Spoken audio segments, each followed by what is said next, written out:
Bonjour à tous, nous allons voir aujourd'hui comment finalement les rois de France petit à petit vont construire une véritable monarchie pour devenir des personnages importants, supérieurs aux autres seigneurs au sein du royaume.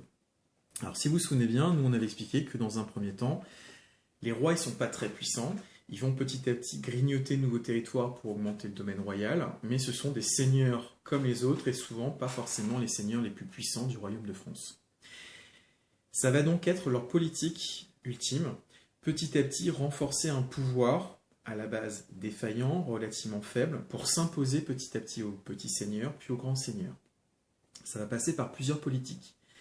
Parmi ces politiques, l'idée de mettre en place une monnaie royale. Certes, dans tout le royaume, il y a différentes monnaies qui ont cours, mais s'assurer que de plus en plus de pièces soient frappées par les rois de France, soient conservées pour être diffusées dans tout le royaume et favoriser le commerce, et pour payer les impôts.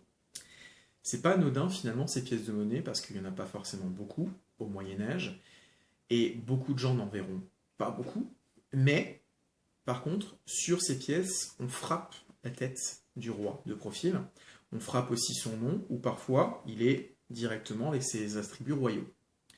Ce qui fait que même si on est très loin du roi, on peut voir à quoi il ressemble à une époque où il n'y a pas d'autres moyens de communication pour voir, pour visualiser le roi. Ils n'ont pas internet, ils n'ont pas de moyens finalement de voir tout ça. Donc ça, c'est la première chose qui va avoir une incidence dans la politique. La deuxième chose, le roi va petit à petit vouloir imposer sa loi à tous. Chaque territoire, chaque seigneur possède son propre droit, sa propre loi. On en avait parlé quand on a parlé des seigneurs.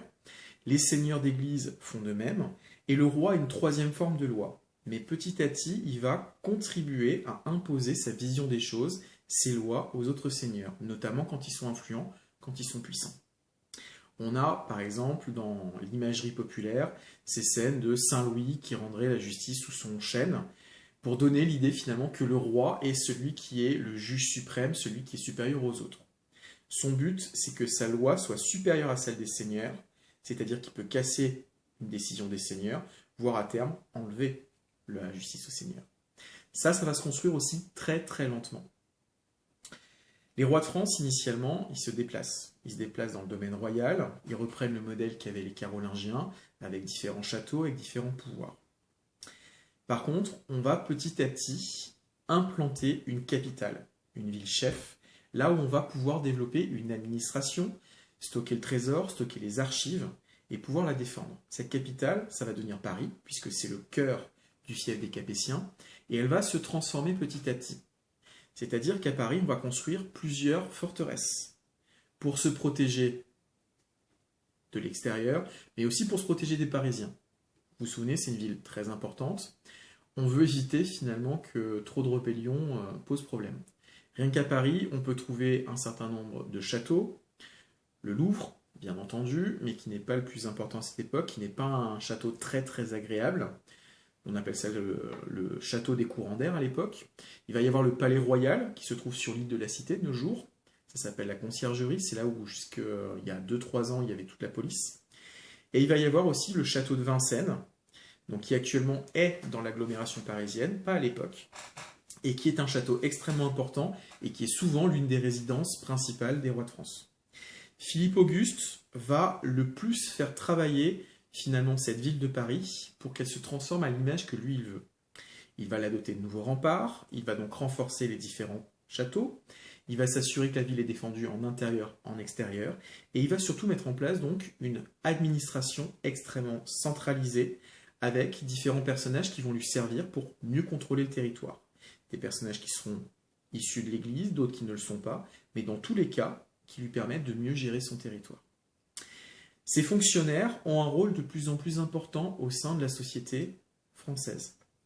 Les plus importants, ce sont les envoyés du roi au travers des différentes provinces, qui sont ce qu'on appelle, dans le nord du royaume, les baillis, dans le sud du royaume, les sénéchaux. Ces baillis ou ces sénéchaux, c'est la même chose au final, ça rappelle Troubadour et Trouvert à l'époque. Simplement, ils ont plusieurs rôles. Ils doivent contrôler que tout se passe selon la volonté du roi. Ce sont eux qui assurent la justice royale, ce sont les juges envoyés par Paris, et enfin, ce sont eux qui vont récupérer les impôts dans les différentes provinces. Ils ramènent tout ça à Paris, ils doivent faire des comptes rendus réguliers au roi, qui, s'il voit que l'un de ses baillis ou sénéchaux, prend trop de liberté, trop de pouvoir, il peut le châtier. Ces personnages, ces baillis, ces sénéchaux, se placent finalement en parallèle des grands seigneurs, des membres de l'Église. Ils vont créer une troisième catégorie qui peuvent être issus des deux premières, mais qui vont donner aussi souvent un peu de place aux bourgeois. Ils sont loyaux au roi, et ils vont être extrêmement importants finalement pour diffuser sa parole et ses volontés un petit peu partout. Philippe Auguste sera parmi les plus efficaces aussi à renforcer son pouvoir en développant un domaine royal de plus en plus important.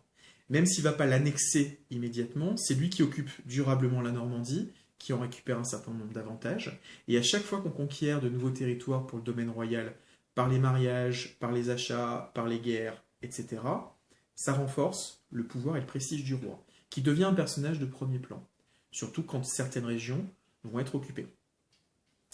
Nos rois, ils vont petit à petit aussi finalement trouver un ennemi commun pour les Français.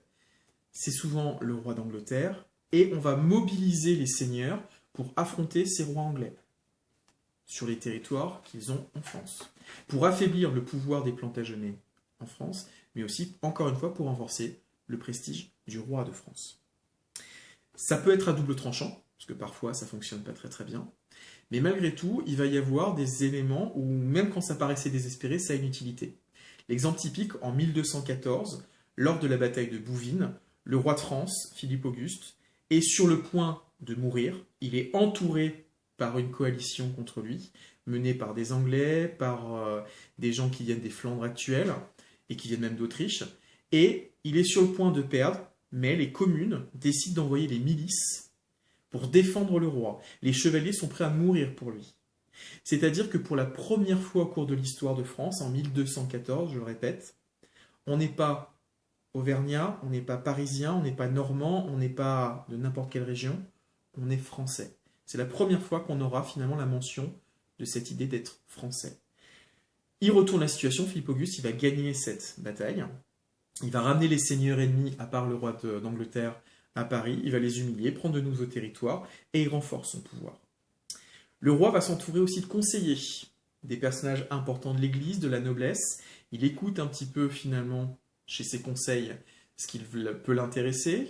Ça va parfois à l'inverse de sa politique. Souvent, ça va être à son avantage aussi, surtout si le roi est relativement important. Et petit à petit, au final, ces rois vont essayer de mettre en place des méthodes ou des politiques qui renforcent leur pouvoir. Ils vont être aussi accompagnés par ce qu'on appelle les parlements. Chaque province se regroupe pour pouvoir donner son avis au roi, pour voter les impôts, etc.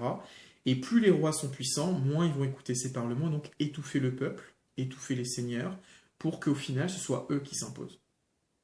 Ça va avoir des conséquences parfois importantes, puisque certaines mesures des rois de France vont avoir des conséquences extrêmement durables.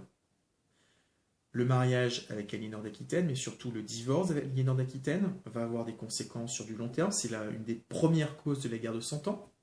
On va avoir aussi le roi Philippe le Bel, qui décide de s'opposer au pape, qui va être une menace contre le pape pendant toute une partie de sa vie, et surtout qui va essayer de se débarrasser d'une puissance étrangère à l'intérieur du territoire, qui est l'ordre chevaleresque des Templiers. Ces Templiers, ils sont importants puisque c'est eux qui défendaient en Orient la ville de Jérusalem. Et même si petit à petit les territoires d'Orient sont perdus, ces Templiers ont énormément d'argent. On leur a donné surtout beaucoup de terres. Ils ont ce qu'on appelle des commanderies, c'est-à-dire des petites forteresses un peu partout dans le royaume de France. Et le roi de France, il se méfie de ça. Il se dit que ça pourrait être un instrument soit pour soutenir le pape, soit pour le renverser. Et il va décider, au final, de se débarrasser de ces Templiers, il va les condamner, il va obliger le pape à le soutenir. Officiellement, c'était pour récupérer l'or des Templiers. Dans la pratique, ça coûtait très très très cher au roi de France. Il n'a pas récupéré tout ce qu'il voulait. Par contre, il va récupérer certains des territoires que possédaient ces Templiers, qu'il va accumuler au domaine royal. Il va donc renforcer son prestige. Et surtout, il va mettre à mal un rival extrêmement important, ce qui peut servir de leçon aussi aux autres seigneurs. Ce roi, il va construire petit à petit son personnage avec des symboles, avec des éléments du pouvoir. On l'a vu tout à l'heure, il va se donner une capitale, Paris. Il va se mettre aussi en place un certain nombre de lieux importants pour lui. Tous les rois de France sont censés, je dis censés parce que ce n'est pas toujours le cas, il y a quelques exceptions, mais en théorie, tous les rois de France sont sacrés dans la même cathédrale, à Reims. Tous les rois de France doivent être enterrés dans une basilique importante, qui est la basilique Saint-Denis. Ces rois de France, ils ont aussi, quand ils ne sont pas présents au combat, un oriflamme, un drapeau qui est sorti finalement du trésor royal, qui représente la personne du roi. Certains de ces rois vont construire des bâtiments très importants, vont contribuer à la construction. On parlait du Louvre tout à l'heure. On va voir la construction aussi de la Sainte-Chapelle dans le palais royal pour placer des reliques qui auraient appartenu à Jésus-Christ. Ces rois donc vont prendre de plus en plus de place au sein du royaume pour qu'on les repère, pour qu'on sache qui ils sont, pour se placer au-dessus de la population et même au-dessus des seigneurs. Tout à l'heure, je vous ai parlé de l'endroit où les rois vont être sacrés, la cathédrale de Reims. Et ça, c'est quelque chose d'important. Lors du sacre du roi, c'est le moment où finalement, il n'est plus un homme comme les autres, il devient le représentant de Dieu sur terre pour finalement gérer la population. Le mot sacre lui-même vient de sacré. On voit qu'il n'est plus tout à fait pareil. Lors de ce sacre, on va commencer par faire de lui un chevalier. Il va donc être adoubé. On va aussi lui donner tous les symboles qui représentent son pouvoir. On va lui donner son épée, on va lui donner sa couronne, bien entendu, on va lui donner la ceinture, le sceptre et la main de justice. Tout ça représente les différents pouvoirs qu'est censé exercer le roi. On va aussi lui donner tout bêtement son manteau, avec le symbole royal, la fleur de lys, sur fond azur. Ce bleu roi, finalement, va être définitivement un symbole royal. Ces rois de France, finalement, donc, ils deviennent des personnages qui obtiennent différents pouvoirs. Pouvoir militaire, pouvoir politique, un peu de pouvoir religieux. Alors, il n'est pas extrêmement fort dans chacun d'entre eux, il n'a pas un pouvoir absolu, mais il va consolider petit à petit le contrôle de ces différents éléments. Les symboles dont je vous ai parlé tout à l'heure sont là aussi pour ne pas faire oublier sa puissance. Déjà, ils lui sont donnés par les grands du royaume, par les pairs. Alors les pairs, c'est finalement des évêques, des archevêques, ça va être aussi des ducs qui doivent offrir ces symboles au roi et indirectement qui doivent se plier devant le roi. À l'issue du sacre, le roi n'est plus tout à fait lui. C'est-à-dire qu'au moment où il sort de la cathédrale, il est ce qu'on appelle un roi thaumaturge, un roi magicien. On considère que pendant cette journée du sacre, il est touché par Dieu et qu'il est capable, finalement, de guérir certaines maladies. On dit de lui qu'à ce moment-là, il est capable de guérir les écrouelles, de faire des miracles. Et pendant toute cette journée, n'importe quel malade qui a des problèmes de peau peut être touché par le roi. C'est une obligation, il perd sa propre individualité, il devient la nation, finalement, entre guillemets, même si ce mot est anachronique, mais il devient la France, et il doit protéger sa population au maximum. Et ça, c'est quelque chose qui aura énormément d'incidence, énormément d'influence, puisque ça crée un lien entre un peuple et un roi qui serait le représentant de Dieu.